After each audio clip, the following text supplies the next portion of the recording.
Hello गाईस, मी आता उठलेले आहे. बघा मी आंघोळ बिंघोळ केले, चांगली स्वच्छ चांगली आंघोळ केले. माझे पप्पा कुठे कसं करत बघा काय. आणि हे बघा ही माझी मम्मी आहे, मोबाईलमध्ये घ्यायचं बिझी असते, सारखं स्वयंपाक पण करत नाही. हां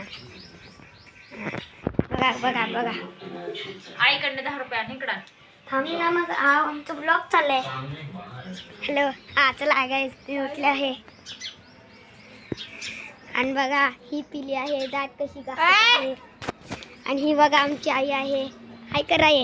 हां बाय बाय हाय. तर चला आपण जाऊया आईकडे. आय सुपारी दे. हे बघा आमच्या अक्काचं बाळ आहे. बघा बघा आमच्या अक्काचं बाळ. हे बघा ही आमच्या अक्का. अक्का झोपेत न उठल्या. हे बघा आमची आई. हाय करा ये. आणि तिकडे बघा तर तिकडे